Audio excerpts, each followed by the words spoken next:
Bonjour à tous et bienvenue pour ce 22e épisode du Retour Déchetterie. Et aujourd'hui on va voir 3 tours PC et 7 cartes mères avec celle qui est à côté aussi, là, celle-ci que vous voyez là. Elles sont identiques, c'est les mêmes modèles, donc c'est les Asus M2N68AM+. Elles avaient le même processeur quand je les avais trouvées, sauf que celle qui est là qui fonctionne et celle-ci qui fonctionne pas, car elle a un problème que je dois regarder de A à Z. En fait, elle démarre, mais elle ne boot pas. Donc, faut que je regarde si ça vient pas de là ou si ça vient pas de là. Mais ça ne vient pas de là, puisque j'ai inversé les deux BIOS.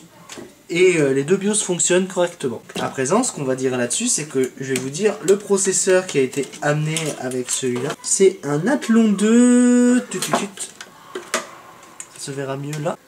Voilà, comme ça, vous allez voir, c'est un Athlon 2. Et c'est un modèle 245. Hop, c'est un Athlon 245 qui était fourni avec. Le processeur il fonctionne, il n'y a pas vraiment de souci. Et il était fourni avec 7 barrettes de RAM totalement no-name.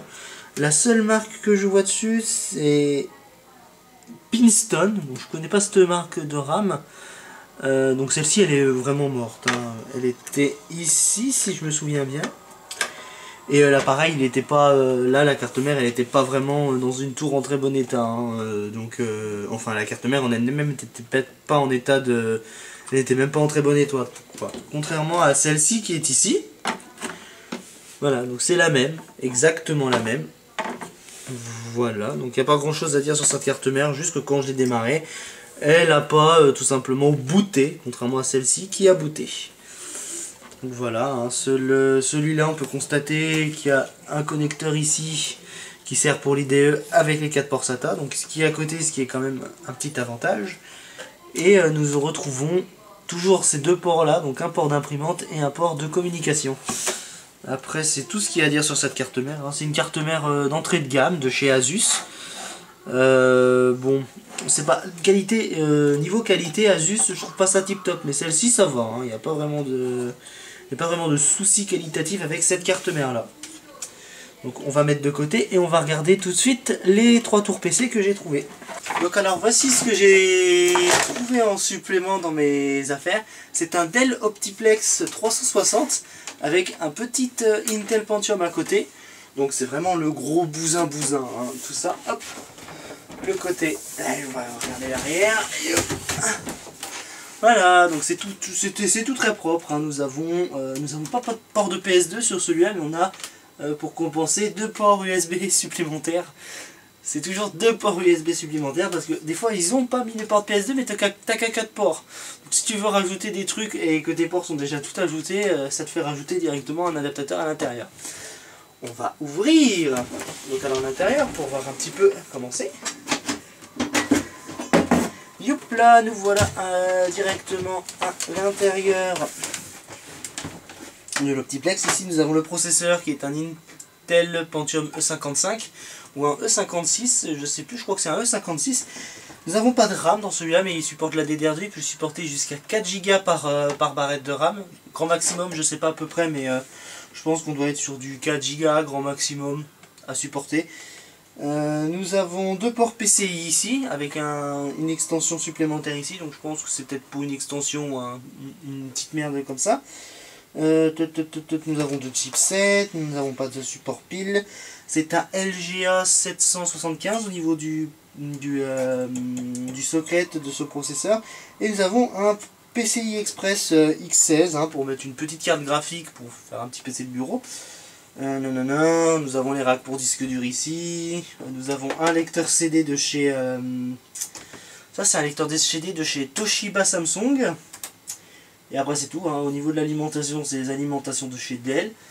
Et après il n'y a pas vraiment grand chose à dire dessus, donc je l'ai essayé, elle tourne, il n'y a pas vraiment de souci là-dessus. Il faut juste que je teste ça avec 2 disques durs et un autre processeur, parce qu'il peut supporter d'autres processeurs. Donc à moi de voir si je peux mettre un petit Xeon dedans, ça serait peut-être un peu limite. Mais sinon c'est tout ce qu'il y a à dire, il n'y a pas de port IDE dans celui-là, on a juste un lecteur floppy. Ensuite c'est tout ce qu'il y a, nous avons uniquement 3 ports SATA, 2 disques durs et un lecteur CD, ou 2 lecteurs CD, un disque dur.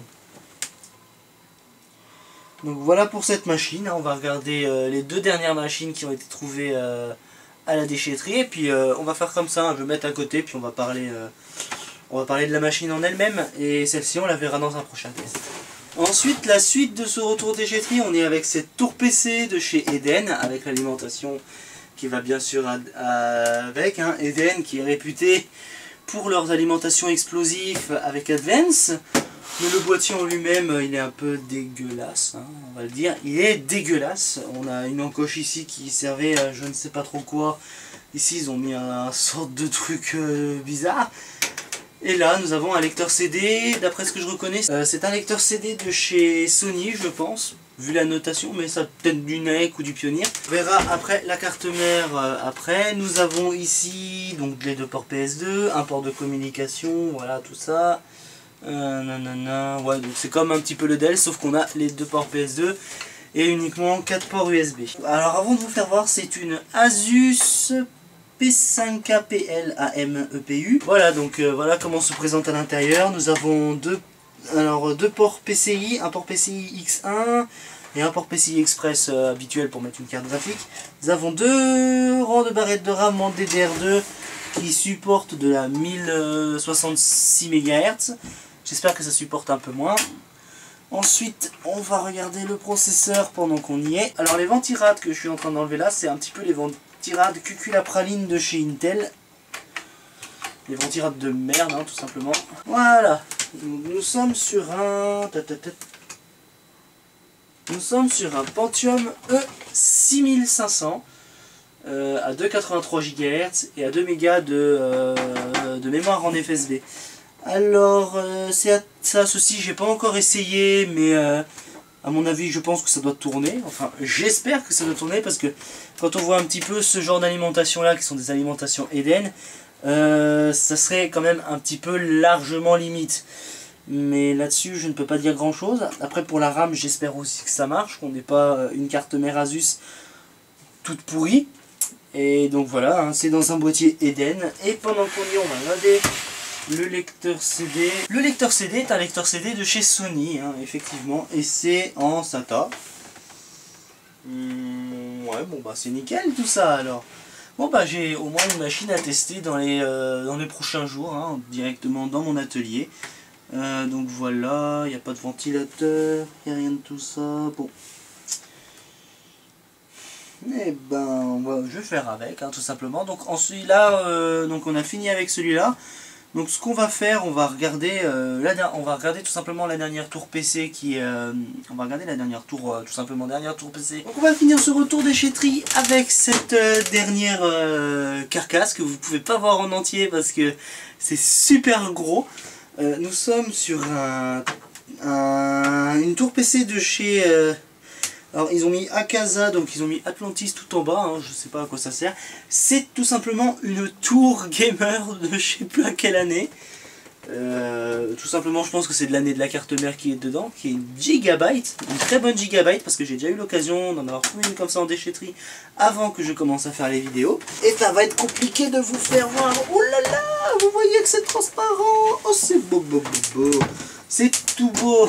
Sauf qu'il n'y a pas de disque dur et pas de RAM tout simplement, mais il m'a laissé tout simplement le câble IDE qui va avec. On va enlever cette putain de plaque. Et là-dedans, je sais déjà ce qu'on a. Donc en processeur, nous avons un Core Duo 6600. Et nous avons 4 ports RAM. Ici, il y a un petit truc qui me fait rire, mais ça on le verra dans une prochaine vidéo. Parce que tout simplement, on va revenir sur cette carte mère. C'est une carte mère que j'aime bien. Nous avons directement un port à côté de l'alimentation, un port IDE tout simplement, une prise Molex. À côté, ici nous avons 8 ports SATA. On peut en connecter des disques durs là-dessus. Un seul port IDE, un port de disquette, 2 ports PCI Express 16, 3 ports PCI X1 et 2 ports PCI tout à fait basiques. Et je viens de constater que c'est une tour PC toute naze parce qu'ils n'ont pas mis de trucs pour que ça soit inclus dedans, mais bon, hein, c'est les ordinateurs de gamer, hein, en fait c'est pas assemblé en un seul truc comme ça, c'est tous des petits trucs comme ça et c'est tu te démerdes avec le manuel de ta carte mère, tout bonnement. Nous avons 2 ventilos ici qui sont à côté là, donc vous allez voir ici 2 ventilos côté orange, nous en avons un là et un de ce côté là, donc ils sont tout simplement lumineux mais j'ai pas encore regardé si ils tournaient.